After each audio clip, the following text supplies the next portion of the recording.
Et bonjour à tous, bienvenue sur The Money Show, le podcast qui parle d'argent, mais pas que.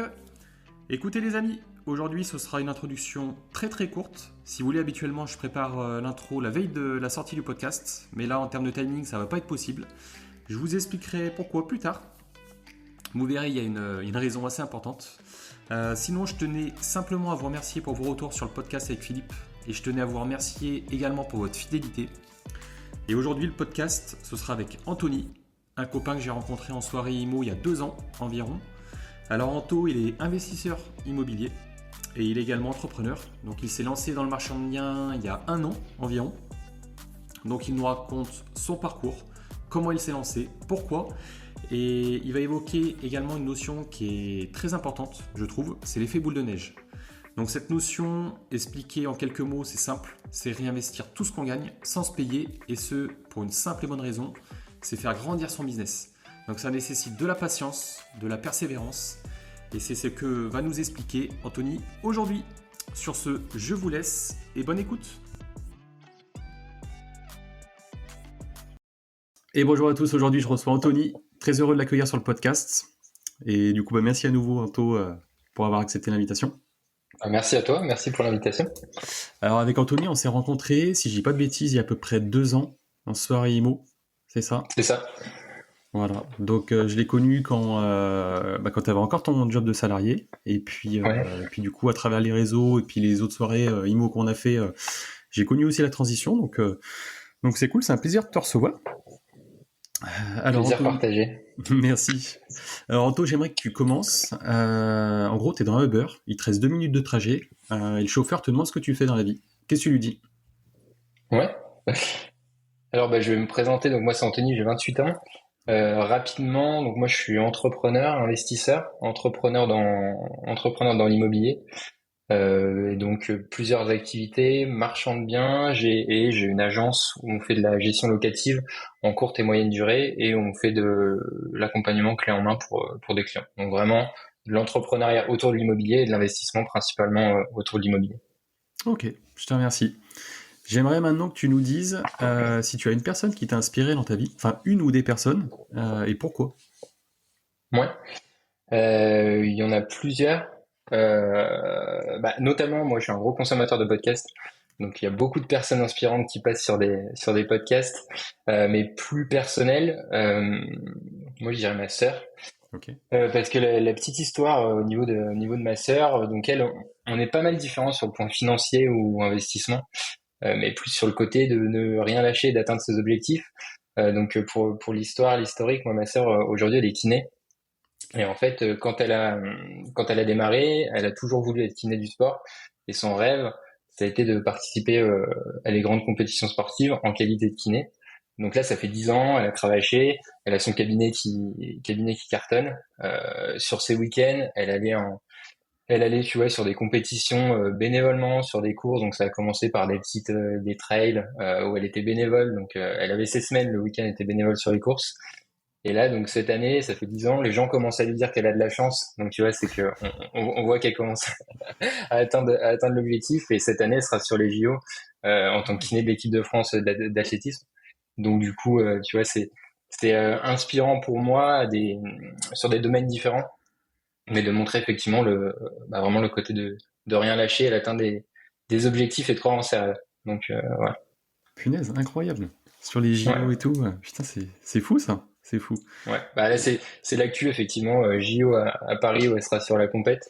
Donc c'est vrai que c'est un peu un rêve de gosse pour elle qui m'en a toujours parlé, tu vois.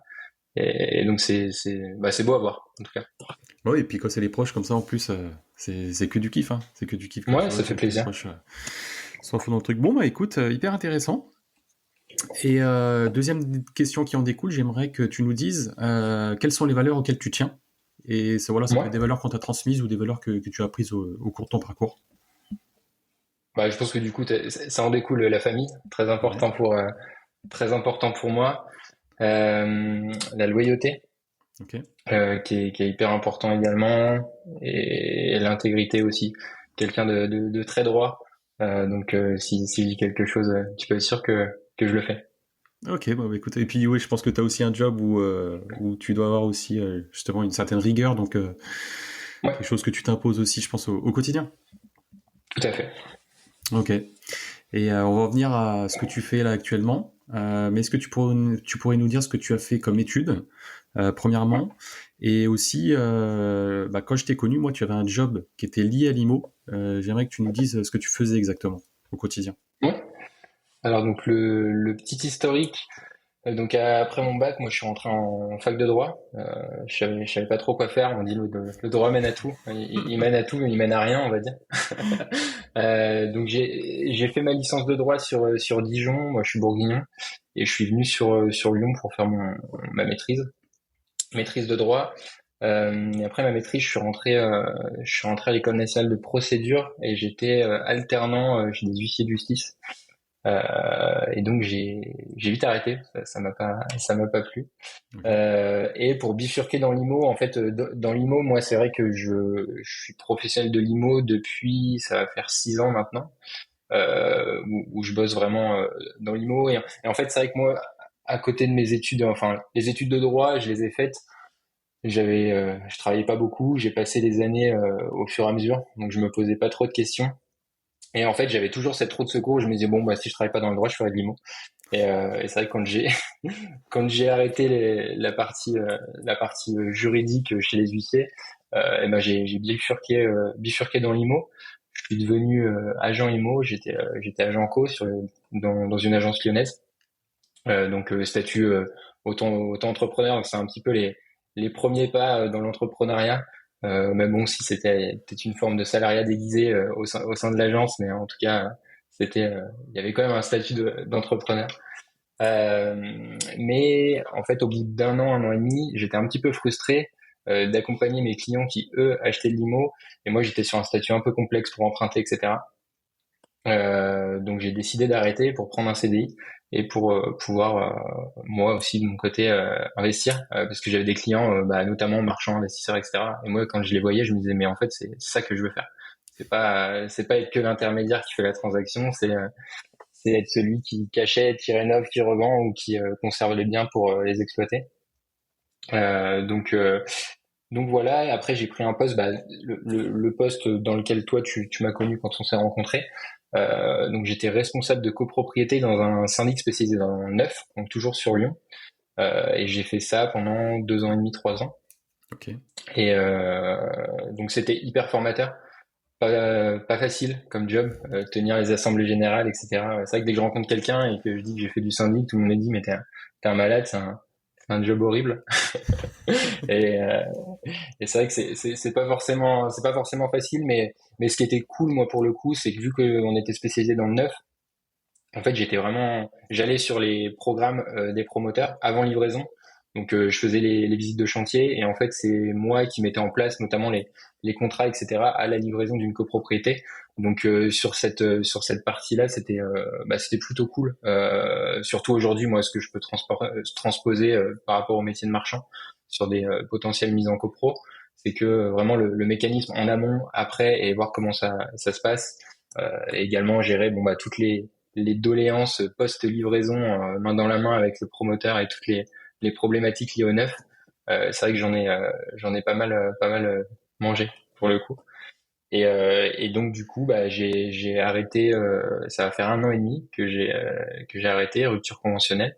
Ok. Et suite à ça, c'est là que j'ai monté mes activités actuelles. Voilà Ok. pour le parcours.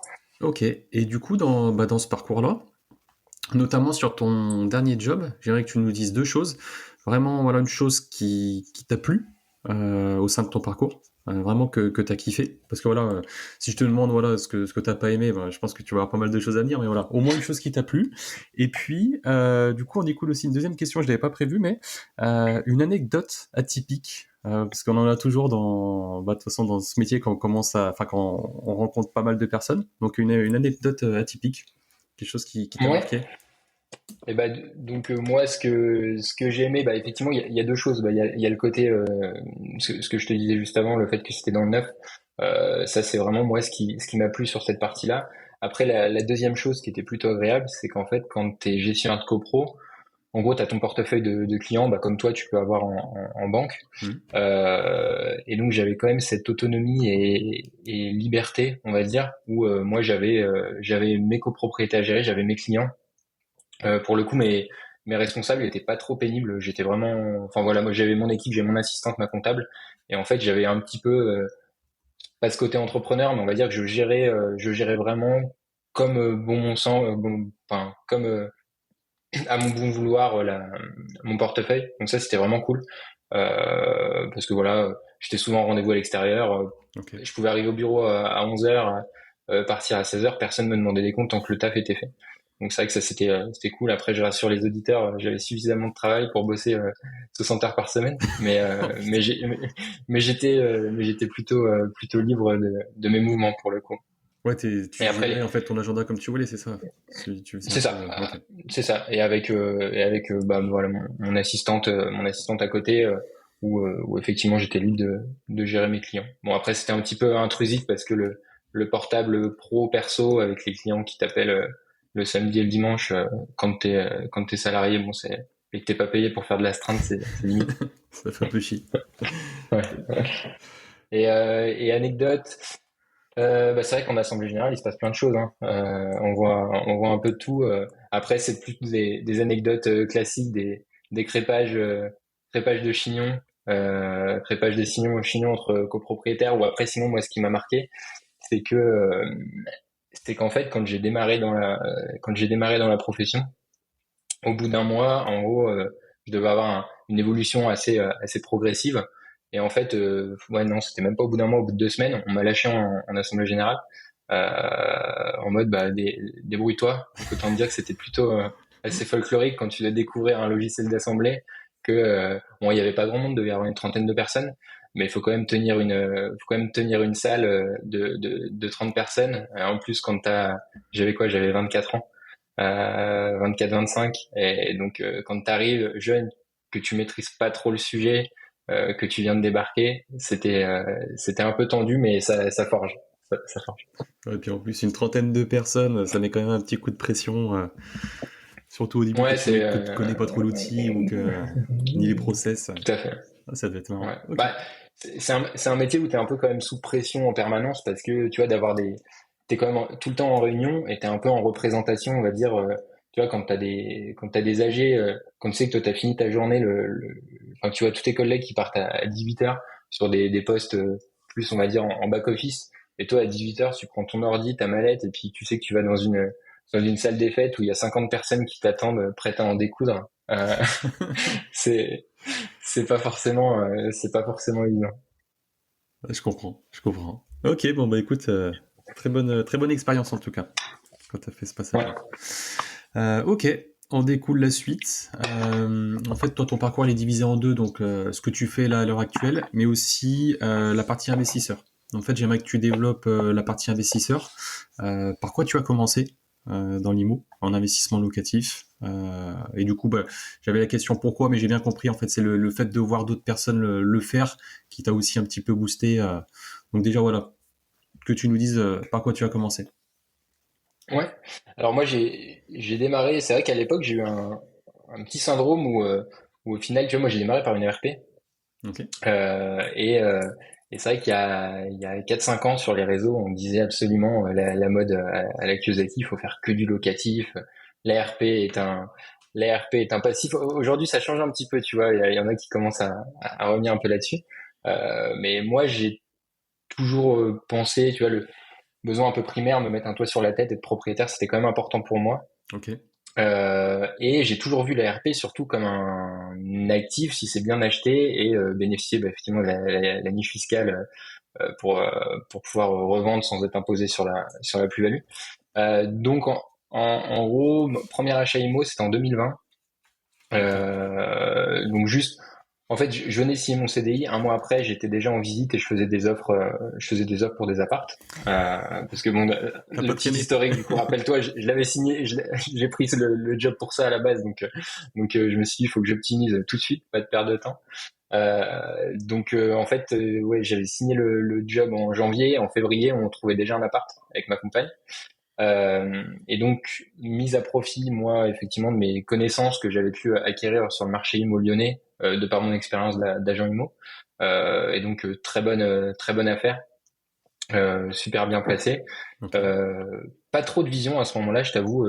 En fait, je voulais juste faire une très bonne affaire, mais j'ai pas fait spécialement de vision de me dire je revendrai rapidement. C'était juste, bah, je veux bien acheter. Le jour où je revends, bah, je suis sûr de partir avec une plus-value. Mais je m'étais pas spécialement mis de timing à ce moment-là. Et en fait, 6 mois plus tard, c'était sur le bon coin. Et puis on a vendu l'appart. On y sera resté moins d'un an Ok. dans celui-ci avec une belle plus-value. Et donc moi, j'ai commencé par ça. Et donc ensuite, bah, j'en ai refait un deuxième. J'ai également fait un achat-revente sur un parking et en fait le fait d'avoir dégagé des plus-values comme ça, après je me suis lancé en locatif où aujourd'hui moi j'ai un petit immeuble en Saône-et-Loire qui tourne en LCD. Ok. Et après c'est vrai que moi l'affect que j'ai en achat-revente m'a porté naturellement vers le marchand de biens, même si c'est bien plus complexe on va dire. Parce que c'est vrai que c'est une profession un peu à la mode en ce moment où tout le monde veut devenir marchand de biens, j'ai l'impression, en pensant que c'est facile.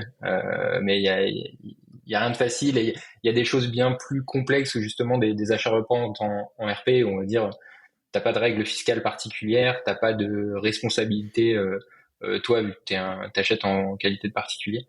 Euh, mais donc effectivement, moi j'ai démarré par l'achat-revente, mais en résidence principale. Et voilà, sur le parcours d'investisseur, en tout cas au démarrage. Ok.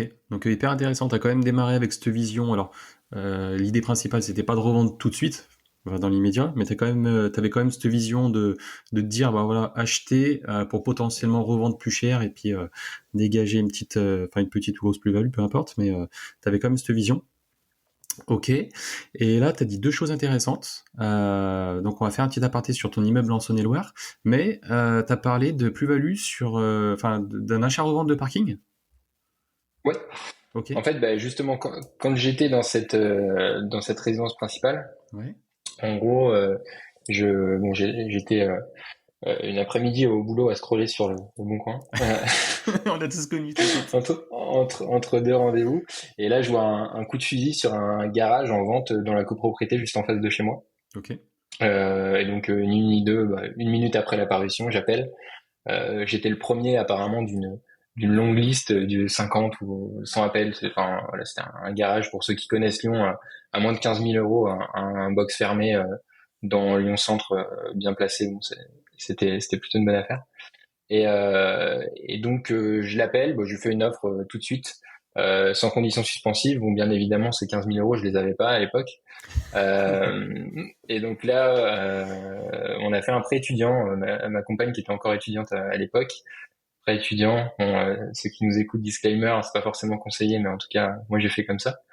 Et donc on a acheté le garage et en fait le gros avantage, c'est que quand tu achètes une annexe, parce que c'était considéré comme une annexe de ma résidence principale vu qu'on était dans un périmètre de moins d'1 kilomètre, c'est ce que c'était en face. Et encore une fois, tu vois, dans le parcours, ça revient un peu sur l'achat-revente en, en RP.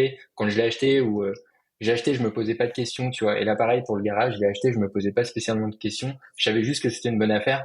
Ok. Je sais qu'il y en a qui passent pas spécialement à l'action et qui se posent 50 000 questions. Là, je l'ai acheté, et j'ai vu après, tu vois, ce que j'allais en faire.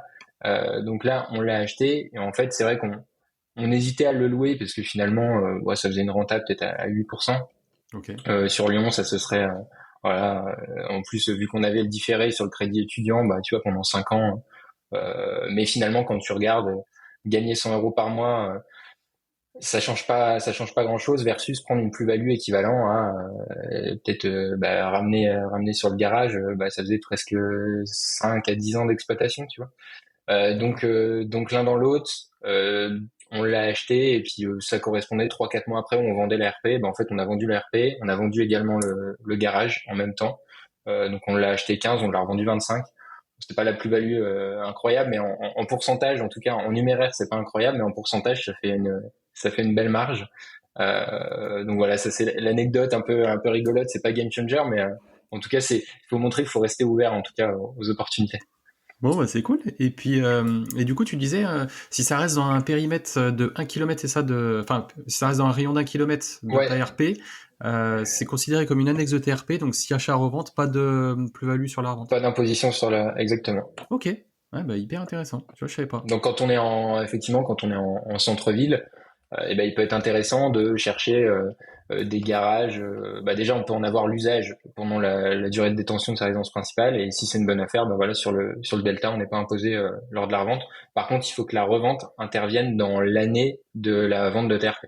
Donc si tu vends, faut pas s'amuser à vouloir garder le garage pendant 1 an et demi, parce que là, ça marchera pas. Donc en fait, en gros, faut vendre quasiment en même temps, et puis comme ça, t'es tranquille. Ok, Mais à des acquéreurs, ça peut être des acquéreurs totalement différents. ok, ah, c'est hyper intéressant. Bon, bah, c'est cool. Et puis, deuxième petite chose, du coup, sur ton immeuble en Saône-et-Loire, j'ai tilté parce que du coup, LCD. Et moi, c'est quelque chose Ouais. que j'aime bien, les LCD. Du coup, donc Saône-et-Loire, toi, tu habites à Lyon, donc c'est pas à côté. Au Non. niveau de la gestion, donc t'en as combien dans cet immeuble en LCD? Là, il y en a deux. On pourrait en faire un troisième, mais pour le moment, il y en a deux. Ouais, Euh, donc, sachant qu'on est on est dans un petit village, 3000 habitants. ok, Donc, effectivement, la LCD, ça marche à peu près partout. En termes de gestion, écoute, ça se gère plutôt bien. On a tout automatisé à 90%, parce que ça s'automatise jamais à 100%. On a toujours des appels ou autres un peu tard le soir. Mais en tout cas, oui, automatisé, on n'en entend pas trop parler. Nous, on a une personne de confiance sur place, un prestat de ménage, ok, qui s'occupe après les départs des locataires de prendre soin de l'appartement. Et nous, tu vois, on y va, on doit y aller 4, 5 fois par an. ok, pour aller vérifier, On n'est checker, c'est pas, ça? ouais, pour vérifier, mettre un peu de stock. En fait, l'atout, c'est que moi, c'est dans le village des parents de ma compagne. D'accord. Donc du coup, bah, dès qu'on va les voir, on en profite pour faire un tour dans les apparts. Mais c'est vrai que ça se gère bien. C'est vrai qu'il y en a beaucoup qui pensent que c'est chronophage ou autre. Alors oui, il y a un gros travail de mise en place au démarrage, mais une fois que c'est mis en place, pas forcément évident aussi de trouver un prestat de ménage dans des coins un peu reculés comme ça, tu vois, sur des villages de 3000 habitants, parce que en fait, eux, pour vivre, ils vont vite avoir, bah, tu vois, une intervention à 30 bornes, une autre, et en fait, c'est vrai que eux, ils ont pas mal de frais du fait d'être véhiculés par rapport à des prestataires qu'on peut avoir en ville. C'est vrai que ça peut être complexe au niveau des tarifs, et c'est vrai qu'on le voit même sur des voyageurs qui comprennent pas pourquoi on a des frais de ménage on doit être autour des 40 euros. Ok. Mais c'est quand même difficile de faire moins quand tu vois qu'il y a la gestion du linge, qu'il y a l'entretien de l'appart, et plus derrière, bah voilà, on est sur quelqu'un de véhiculé, plus le coût de l'énergie quand il traite le linge ou autre. C'est pas juste 40 euros qui se mettent dans la poche pour 45 minutes d'intervention. Donc voilà. Ok, bah c'est cool. Donc ouais, et puis t'as eu une ou deux petites galères ou alors des coups de chaud, comme on a tous pu en avoir. Ouais, bah en fait, j'en ai eu quand même plusieurs, mais ce qui revient souvent, je sais pas si toi t'as ça, c'est le côté converti pour le deuxième couchage. Manque potentiellement la mise en place des draps pour le second couchage. Donc le petit appel à 23 heures pour nous dire j'ai pas de drap, j'ai pas de serviette pour les troisième ou quatrième voyageurs. Ça nous est arrivé plusieurs fois. Donc là c'est pareil, faut arrondir les angles avec son prestataire pour faire comprendre que bon, c'est un peu compliqué de gérer ça. Et puis souvent, c'est toujours le samedi soir à 23 h minuit, tu vois. Généralement, c'est Le ça. bon timing. Ok. Ouais, le bon timing. Et après, bah, le pire qu'on ait eu, bah, encore une fois, c'est souvent lié au ménage, hein. C'est vraiment c'est la personne clé finalement dans le business. Si le business tourne, c'est ta personne de confiance et la personne de ménage sur place. Et là, pour le coup, bah, c'est à part pas fait. Et tu vois, en plus, c'était le pire, c'était des Allemands non, en fait, on est sur l'axe en gros, entre Beaune et Lyon. D'accord. Et en fait, l'été, on a beaucoup de personnes qui traversent la France pour aller dans le sud. Et en fait, ils font une halte sur la route, ils coupent et ils dorment chez nous. Et donc, c'est souvent des gens qui arrivent tard, mais qui repartent tôt le matin. et tu vois le petit appel à minuit pour nous dire que l'appart n'a pas été préparé, où nous on a 1 heure et demie et au final on n'a absolument aucune solution à apporter à cette heure-là. Ok. À se faire hurler dessus, c'est jamais plaisant. Mais on va dire que c'est à la marge et que 95% du temps ça se passe très bien. Mais aujourd'hui justement pour s'assurer face à ces typologies de problématiques, que ce soit par rapport à ce que je te disais sur les draps ou autres, on met des choses en place où tu vois on a une caisse de secours qu'on va mettre sur le côté où on va avoir un cadenas et on sait que c'est la caisse de au cas où. Pour se prémunir face à ça, on a une solution à apporter même si on est à distance. Donc il y a une caisse dans l'appart avec un cadenas avec des draps supplémentaires. Et le fait que l'appart ne soit pas prêt, bah là on redouble de vigilance et on redemande des survalidations à notre prestataire de ménage. C'est vrai que quand ça tourne tellement comme ça à distance, parfois on oublie limite qu'on a ces apparts, on voit juste les entrées et en fait ça tourne mais on oublie qu'il y a des humains derrière qui vont dans l'appartement et c'est vrai que quand il y a un caillou dans la chaussure, ça peut être compliqué. Ça peut être compliqué, ouais, effectivement. Et du coup, tu dis cadenas, c'est quoi? C'est des cadenas à code, c'est ça?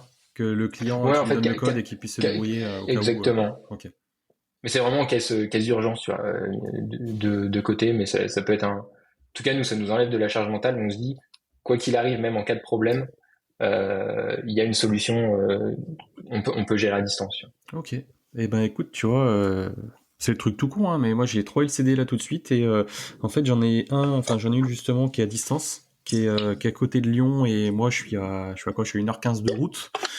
Tout se gère bien et en fait il y a juste un petit truc, c'est que comme ça a été fait à l'époque dans mon dressing il y avait ma box internet et si tu veux vois. cette Ok. box internet ça fait partie le placard, il est scindé en deux, ça fait partie du côté du placard qui est bloqué en fait pour où je mets tout le matos pour ma femme de ménage et je touche du bois, ça m'est jamais arrivé. La box est jamais tombée en panne, tu vois. Mais je me suis toujours dit, putain, qu'est-ce que je vais faire si jamais il y a un client qui m'appelle et qui me dit que la box fonctionne pas ou qu'il faut la redémarrer ou ce genre de conneries, bah tu vois, je prends le petit titre du cadenas, quoi, tu vois. C'est un truc tout con, mais on n'y pense pas forcément, tu Ouais, vois, quand on est dans le jus, quand j'y passerai à c'est la ça. case. Ça peut éviter quelques déboires. Ok. Bon, bah écoute, c'est cool. Et puis après, bah, sur cet immeuble-là, après, je sais pas si tu veux en parler, mais est-ce que tu as un ordre d'idée tu sais, du prix, on va dire prix d'achat, prix de revient, et sur les revenus que derrière ça peut générer en moyenne par mois Ouais, bah là sur cet immeuble-là, on tourne grosso modo à 20% de renta. D'accord, putain, ok. Euh, ouais. Après, on était, tu vois, on était les premiers sur ce village. Mais tu peux vite saturer quand même. Tu vois, autant ça marche partout, mais effectivement, quand tu es dans un village de 3000 habitants, c'est pour ça que le troisième, on l'a jamais aménagé. Et je préfère, en fait, le prix travaux versus le prix au mètre carré à la revente.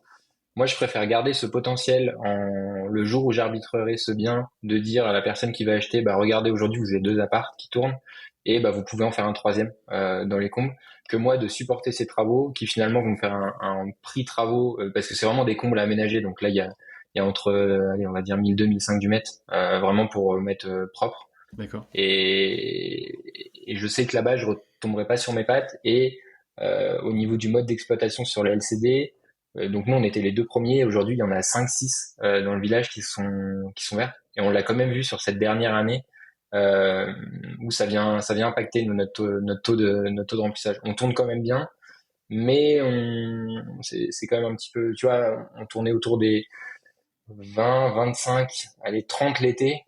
30, l'été, on fait quasiment du 100%. D'accord. Et sur les périodes un peu plus creuses, tu vois, janvier, février, mars, avant, on avait 20 nuitées de réservées. Aujourd'hui, on tourne plus à 15. Ok. D'accord. Et nous, on est à l'équilibre à partir de, on n'a pas trop de pression parce qu'à partir de 8 nuitées, on est à l'équilibre. Oui, donc au final, 15 nuits, c'est bon, quoi. Oui, oui, oui, non, mais il y a pas y a pas trop de problème. Il y a pas de problème. Ok, bon bah c'est cool, en tout cas hyper intéressant de savoir un petit peu comment tu vois les copains font pour gérer à distance aussi. C'est vrai que c'est pas facile tous les jours, c'est un petit peu de charge mentale, mais on s'en sort. Et ça peut se faire bah, notamment pour ceux qui habitent dans des villes qui sont très très chères et où maintenant bah, tu as aussi des contraintes liées à la location courte durée. Voilà, ça peut être intéressant d'aller un petit peu autour et puis pourquoi pas faire la LCD, hein, comme vous voyez, les auditeurs, ça se gère bien. Ça gère. Voilà. Bon, bah écoute, tip top. Et puis maintenant, on découle sur ce que tu fais donc là actuellement. En fait, tu fais plusieurs choses au Oui, sein de ton activité. Donc, tu fais du marchand de biens. ouais. Tu fais de la gestion locative aussi. Enfin, c'est quoi, c'est gestion locative ou conciergerie? Ou un Bah, en peu des fait, deux? gestion locative, en fait, nous, on présente ça comme ça parce qu'on fait de la courte et de la moyenne durée. Ok, Et en fait, nous, on est vraiment structuré comme une agence avec les cartes G, cartes T, etc. Donc c'est pour ça qu'on le présente plus comme ça, parce que la moyenne durée, ça se rapproche plus de la gestion standard finalement. C'est juste que nous, ça nous permet de contourner légalement l'encadrement des loyers sur le. ok. Donc ouais, ça. Et puis aussi un peu de clé en main, c'est ça? Ouais, un peu de clé en main, effectivement, qu'on développe à côté. Donc c'est la partie, on va dire, transaction du coup de l'agence qu'on propose. Ok. Bon bah écoute, j'ai pas mal de petites questions donc liées à ces trois activités. Déjà, tu as dit nous, donc tu es Oui, associé, oui, donc avec Pierre, hein, c'est ça? c'est ça. Voilà. C'est ça. Donc Euh, en fait, aujourd'hui, j'ai deux associés ok, différents. d'accord. Sur le marchand de biens, j'ai deux structures, puisque j'ai une structure avec ma compagne, avec Ok, Cora, et j'ai une deuxième structure de marchand de biens où je suis associé avec Pierre. Et avec Pierre, on est également associé sur la partie conciergerie et clé en main sur l'agence. ok. Donc bah du coup première question. Alors je vais pas te demander au niveau de l'association avec ta compagne, mais au niveau de ton associé, enfin avec Pierre, pourquoi vous avez décidé de vous associer? Comment ça s'est fait? Est-ce que vous avez changé sur, enfin, votre vision à court, moyen, long terme? Est-ce que c'est ce qui a fait que ça a matché, etc. J'aimerais un petit peu les détails. Ouais. Alors bah on s'est rencontrés en soirée IMO. Bah t'étais présent d'ailleurs. Oui. On s'était rencontrés. Bah c'est celle où on s'est rencontrés également. D'ailleurs de mémoire. Euh, et donc en fait, il y avait plusieurs choses. Déjà même timing et même envie, puisque on s'est rendu compte en échangeant qu'on avait tous les deux décidé de quitter notre job et qu'on voulait se lancer en marchand au même moment, donc même timing. Et c'est vrai qu'on se complète plutôt pas mal parce que lui, il est vachement axé travaux, Ok. parce qu'il a pas mal d'expérience sur. Lui, il a investi plus en Bretagne, sur des immeubles, sur pas mal de choses. Et donc du coup, il a suivi pas mal de chantiers. Moi, je suis plus axé sur la partie juridique, montage d'opérations, etc. Euh, et donc en fait, ça matchait plutôt bien sur ça. Et au niveau de la vision et surtout, ce qu'on disait tout à l'heure des valeurs. Et ben pour le coup, je pense qu'on est plutôt pareil sur le côté justement. Je pense qu'il est important à l'association, c'est le côté, ce que je disais, loyauté, et d'avoir la même vision des choses également sur les finances, ou de pas se mettre avec quelqu'un qui est beaucoup plus dépensier que soi, surtout sur les démarrages d'une boîte où il faut quand même faire la chasse au coût, ne pas aller s'envoyer sur des bureaux extraordinaires. Surtout que nous, on est à Lyon, donc on peut vite se mettre des charges importantes sur les structures. Donc voilà, c'est cette vision commune et cette appétence surtout pour l'immobilier euh, qui, qui nous a fait nous associer tout simplement. Ok. Donc ouais, déjà complémentaire au niveau des compétences et puis on va dire la même vision à moyen long terme. Comme tu disais, la partie financière, c'est ce qui des fois peut faire faute. Parce que du coup, donc toi tu bénéficiais du chômage, c'est ça, sur le démarrage de ton activité, tu disais, tu as fait une rupture co. Oui, tout à fait, Et Pierre, c'était la même tout à chose, fait. non? C'est pareil. Ok. Donc ouais, l'idée, voilà, quand on fait une rupture co comme ça, c'est de faire au max, le maximum de trésor sur la boîte. En fait, faire effet boule de neige, surtout quand on démarre comme ça en marchant. Après, tout dépend des types d'activités, mais là en marchant, ce qui fait aussi faute, c'est des fois c'est les montants d'apport quand on commence à avoir plusieurs projets en C'est cours. ça. Donc, s'il y en a un qui a envie de se prendre, je sais pas, des dividendes ou qui a déjà envie de se payer, alors que en fait l'idée c'est de faire grimper la trésor de la boîte, bah, tu vois, ça peut être vite compliqué. Donc je pense que c'est hyper C'est important ça. de. Et en plus, c'est vrai que le marchand de biens, c'est quand même bien particulier comme activité. C'est parce que le nerf de la guerre, c'est les finances, c'est ta trésor, pour pouvoir aller sur de plus en plus d'opérations. Donc c'est vrai que sur les premières années, faut accepter de se serrer un petit peu la ceinture parce que ça peut être très rémunérateur. Mais d'un côté, si tu as envie d'accélérer, bah il faut être un peu frugaliste et garder de la trésor parce que sinon bah t'iras pas bien loin et tu rejoueras chaque année avec le même apport que celui que tu as mis au départ et tu feras pas grossir cette boule de neige. C'est ça. C'est ça. Donc, c'est pour ça qu'il faut aussi trouver d'autres moyens. Tu le disais déjà, la chasse au coût caché, et puis d'autres moyens au sein de la même société, des fois, pour faire entrer un petit peu de trésor, pour payer les lignes de marchands ou autres, tout en continuant de faire grossir la boule de neige sur les C'est ça. projets. Ok. Et du coup, là, donc, à l'heure actuelle, vous êtes à combien de projets sur cette boîte? Ouais, alors sur celle avec Pierre, donc là on en a deux en cours. Ok. Celle-ci elle est plus récente, on l'a créée en janvier. Ok. Donc là on a deux projets en cours, un qui va se revendre sur juin normalement puisqu'on attend le retour du financement de nos acquéreurs qui tarde un peu. Donc je croise les doigts. Parce que là en fait on a tout pré-commercialisé, donc en fait on a vendu avant d'avoir acheté. Euh, donc ça c'est plutôt pas mal et on en a un deuxième qui est actuellement en vente.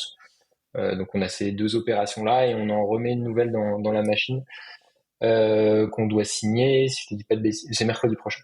Mercredi prochain. Donc Ok. voilà. Ouais.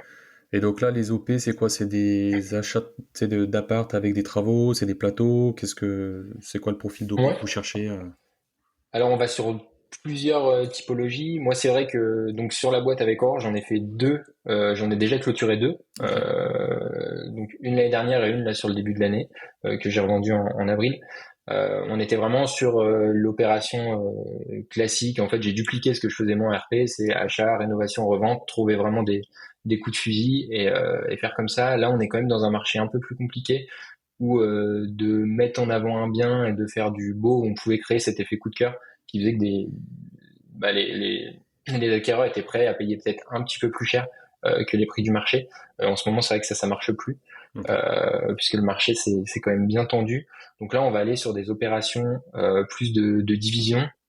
Ah, tu vois, celui qu'on a pré-commercialisé, c'est un local commercial qu'on divise en deux, deux cellules, et en plus on a deux annexes qu'on vend à part. Donc voilà, plus sur cette typologie-là. Et la nouvelle qu'on achète, c'est on va être sur, enfin notre rapport de valeur, ça va être de par changement de destination du local, qui est aujourd'hui c'est du bureau, et nous on va le passer en habitation. Ok. D'accord.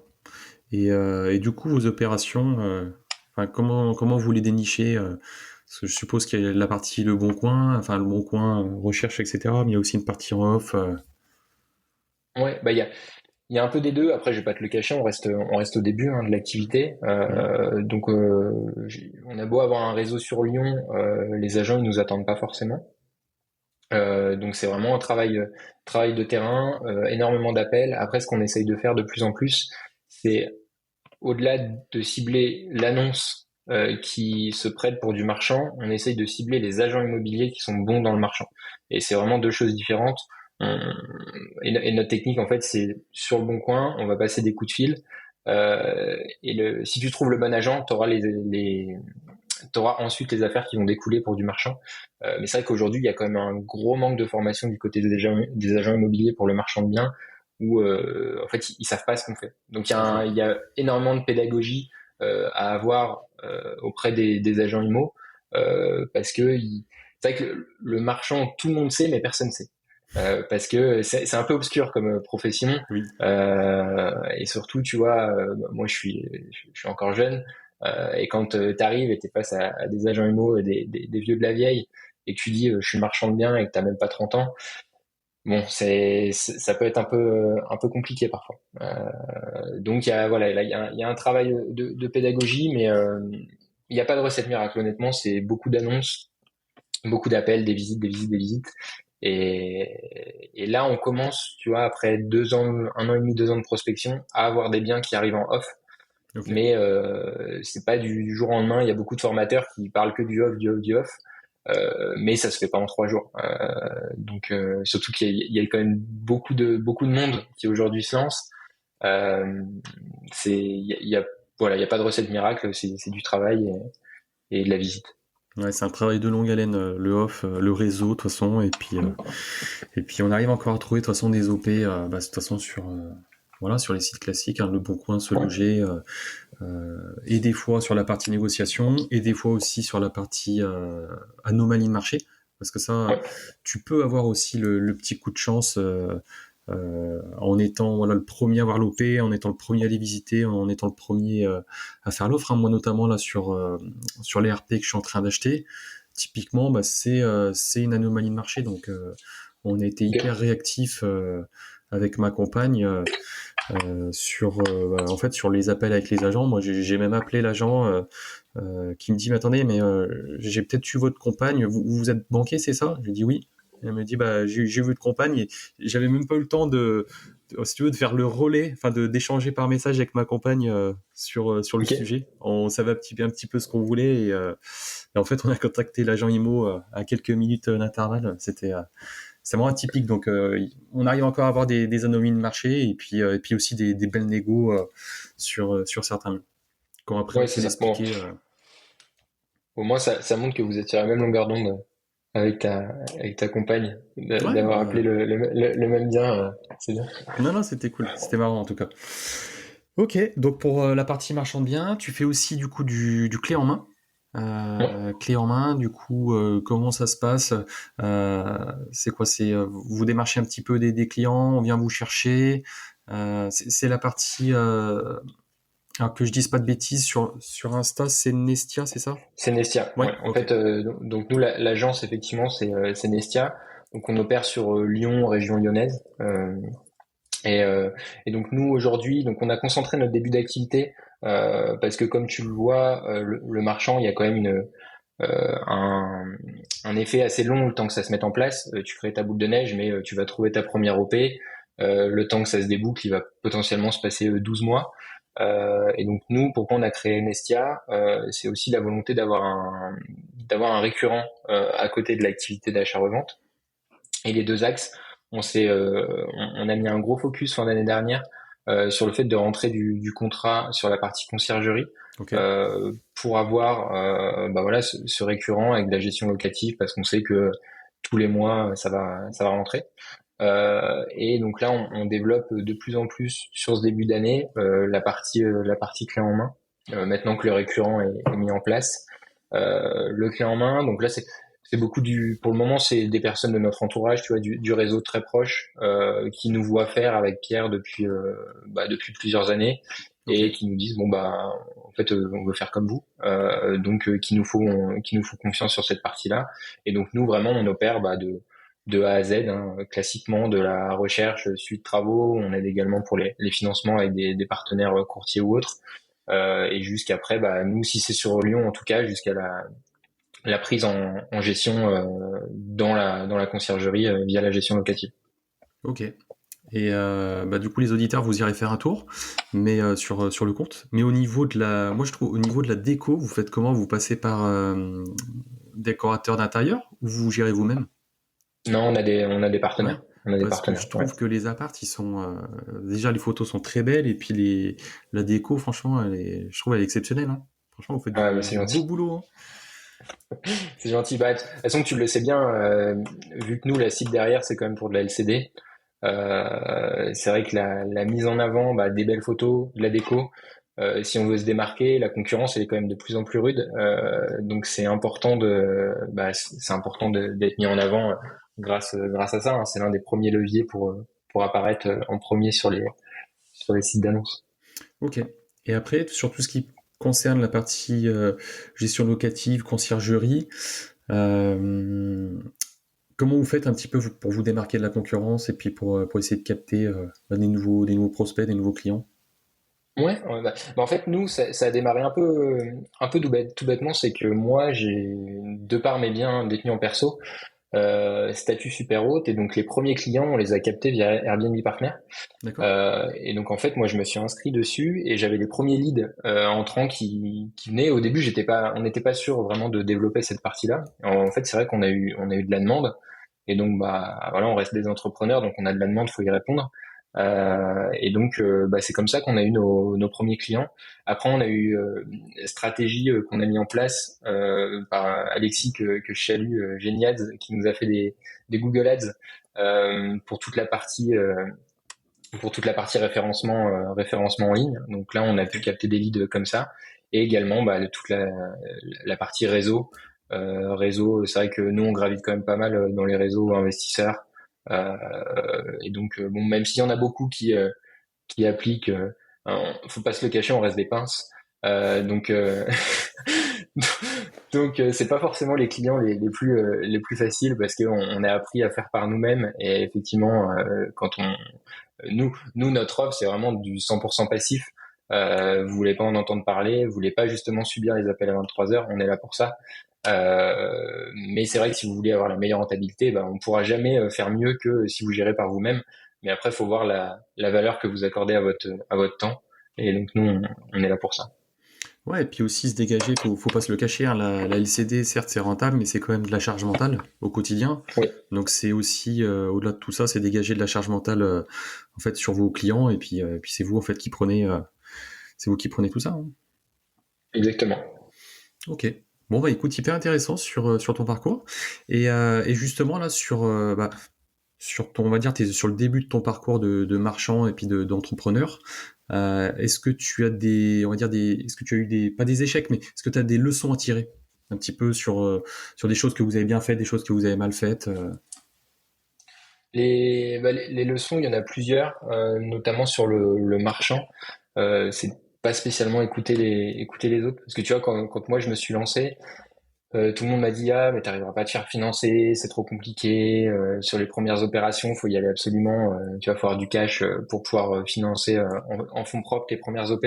Ok. Ces personnes-là aujourd'hui, je les fais un peu mentir parce que première OP, je l'ai fait financer par la banque, et aujourd'hui j'ai un conseiller conseiller à la Caixa qui est connu pour les néo-marchands qui finance enfin néo-marchands et marchands un peu plus avancés, mais en tout cas qui vous les portent aujourd'hui à des marchands débutants. Donc j'ai pu me faire financer la première opération. Et pareil, ça rejoint un peu ce que je te disais tout à l'heure, c'est faut réfléchir mais pas trop. Parce que c'est vrai qu'on est vite sur des gros montants. Il y a des enjeux financiers où aujourd'hui effectivement les intérêts en marchand, on va être autour des 8,5-10. Donc c'est vrai que les lignes de crédit coûtent très cher. Donc au mois le mois, c'est sûr que ça fait des sacrés frais. Mais si c'est ce que vous voulez, faut foncer. Donc ça, c'est la première leçon effectivement sur le marchand. Et d'un autre côté, je contrebalancerai en disant qu'il faut pas s'enflammer, surtout dans le marché actuel. Nous, on a dû pivoter. C'est que ce qu'on faisait à titre perso il y a 2 ans ne marche plus dans la conjoncture actuelle. Donc ce que je te disais tout à l'heure, rénovation d'appart, mise en avant, sympa. Aujourd'hui, pour dégager 20% de marge, sachant que quand on parle de 20% de marge, il faut absorber déjà tes frais financiers, etc. Donc en marge brute, en gros, quand tu vois une OP, il faut qu'elle tourne à 35. D'accord. Donc ça court pas les rues non plus. C'est pour ça que là-dessus, on a dû se réinventer. On a également accepté de sortir, tu vois, de pas s'entêter. L'année dernière, on était sur un dossier, et là, même moi, tu vois, là pas plus tard que la semaine dernière, j'étais sur un dossier. Quand je l'ai étudié il y a 6 mois, ça tournait encore.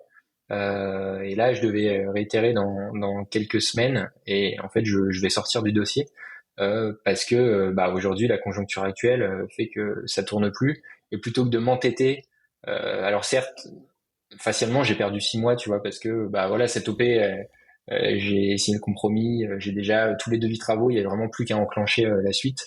Mais je préfère sortir plutôt que de me coller un boulet au pied. Et là, effectivement, tu te rajoutes de la charge mentale avec des dossiers qui peuvent traîner. Moi, je connais certains copains marchands qui se traînent des dossiers depuis 12-24 mois là où ils ont du stock, et le stock coûte cher. Donc voilà, moi je préfère ne rien avoir dans les tuyaux que d'avoir des opérations qui vont qui vont mal se passer ou qui vont venir impacter négativement la trésorerie. Ok, d'accord. Et Donc savoir pivoter, c'est savoir ça pivoter. la leçon. Et tu penses qu'à l'heure actuelle, c'est quand même possible encore de se lancer en marchand malgré le contexte actuel. Ouais, en fait c'est possible parce qu'il y a des belles négos à faire. mais il faut trouver les vendeurs en face qui acceptent d'entendre et de comprendre le marché actuel. Et là-dessus, c'est vrai que il y a aussi les intermédiaires, les agents IMO, euh, qui eux doivent réussir à apporter ces négociations qu'on tente de faire passer. Mais c'est vrai qu'aujourd'hui, tout le monde se regarde un petit peu, où tu vois, t'as à la fois les acquéreurs qui sont attentistes, les vendeurs qui veulent pas trop accepter la conjoncture actuelle. Après, je t'avoue que nous les premiers, hein, c'est vrai, quand on fait des projections de prix de revente, c'est assez compliqué de se dire qu'on va être plus sur des prix de 2018, 2019 que ce qu'on a connu en 2021, où tu vois, où aujourd'hui, voilà, faut redescendre un peu sur terre. Et c'est vrai que là, sur l'année, moi, je pense que là, on en a encore pour une grosse année comme ça. Je sais que j'en entends dire que ça repart. Honnêtement, pour être sur le terrain tous les jours et pour avoir un bien à vendre aujourd'hui, ça, ça repart pas tout de suite. Surtout que je fais partie, on en a pas parlé. Je fais partie de la fédération des marchands de biens. D'accord? En gros, c'est une fédération où il y a beaucoup de marchands de biens avancés, mais il y a aussi des néo marchands de biens. Et c'est vrai que ceux qui ont déjà subi la crise de 2008 et qui subissent la crise aujourd'hui, effectivement, eux, ils ont un recul. La crise qu'on a actuellement, elle est quand même un peu sans précédent sur l'IMO, et ils sont pas hyper positifs quant à l'année et demie à venir. Bien sûr, on peut faire des grosses négos, mais le truc, c'est qu'en marchand, c'est pas comme un investisseur locatif où il va acheter aujourd'hui, conserver pendant 5, 10 ans, voire plus. Et donc, au final, il n'y a pas de sujet, faut continuer d'empiler des lots. Par contre, en marchand, on achète dans cette conjoncture et on vend dans cette conjoncture. Donc, faut réussir à jongler avec ça. Et moi, mon conseil, ce serait aller sur des petits produits. Aujourd'hui, on voit qu'au-delà de 250, 300, bah, toi, tu dois bien le voir en banque, effectivement, ce qu'il faut pour aujourd'hui aller emprunter 300 000 euros, même pour un foyer moyen, un couple moyen, bah, en fait, il faut déjà des bons revenus. Euh, et les investisseurs, après, on est sur des produits où on s'adresse pas à tout le monde, alors que si on est sur des fourchettes entre 100 et 200, bah, on va dire entre guillemets, monsieur et madame tout le monde peuvent se le permettre. Et donc là, on va cibler un maximum d'acquéreurs, même des biens avec travaux, où on va avoir des bricoleurs qui vont accepter des investisseurs de faire les travaux eux-mêmes, etc., pour faire entrer les biens, pour faire tourner un minimum la renta. Donc ouais, le conseil, ce serait d'aller sur des produits, des biens à diviser et d'avoir des plateaux ou des appartements effectivement sur des prix plus abordables pour maximiser ses chances à la revente et viser le maximum d'acquéreurs potentiels. Oui, c'est ça, ouais. En fait, en pratiquant, entre guillemets, des OP où il y a des plus petits prix, bah, déjà, tu touches plus de monde. Alors que, bah, quand tu pratiques des prix plus gros, bah, forcément, ça va toucher qu'une catégorie. Si c'est pour de l'ARP, bah, qu'un profil de personnes, enfin, de clients. Et si c'est du locatif, bah, pareil, c'est des personnes qui ont les reins solides. Donc, on va dire à l'heure actuelle où les taux, bon, descendent un petit peu, mais on sent quand même encore assez haut par rapport à ce qu'on a connu, c'est quand même un peu plus compliqué. Mais, Ouais, voilà, comme tu dis, ça se fait. Et puis, plus petites enfin, des petites opérations. Ok. ouais, c'est ça. Mais après, faut pas se décourager, ceux qui veulent démarrer. Il y a de quoi faire. Nous, on est toujours en visite, pratiquement tous les jours, on visite des biens et on voit des dossiers passer. Voilà, on continue d'acheter, hein, donc il y a pas de, faut pas prendre peur non plus, hein. Mais c'est juste qu'il faut être réaliste et pas avoir des œillères par rapport à ce qui se passe, c'est tout. Ok. Ouais, je vois, t'étais en visite la semaine dernière, c'est ça? J'ai vu que t'as partagé Ouais, potentiellement c'est du ça. bien. Bon, j'essaye de partager un petit peu, mais c'est vrai que quand on est beaucoup sur le terrain, j'ai pas forcément le réflexe. Là, j'aimerais bien développer un petit peu plus les réseaux, mais c'est vrai que j'ai pas forcément enfin, en tout cas, non. C'est que je prends pas spécialement le temps de le faire. Mais c'est vrai qu'on a des journées bien chargées et de se rajouter le développement des réseaux, ça prend du temps. Ça prend du temps, exact. Ok, bon bah écoute, c'est cool pour toute cette partie investissement et puis la partie entrepreneuriat. Maintenant, en dehors de l'immobilier, est-ce que tu as d'autres supports d'investissement? Ouais, bah, moi j'investis en bourse, des CA classiques sur des ETF, Ok. tout simplement sur mon PEA. J'investis également en crypto. Après, là, je vais pas te le cacher sur cette dernière année.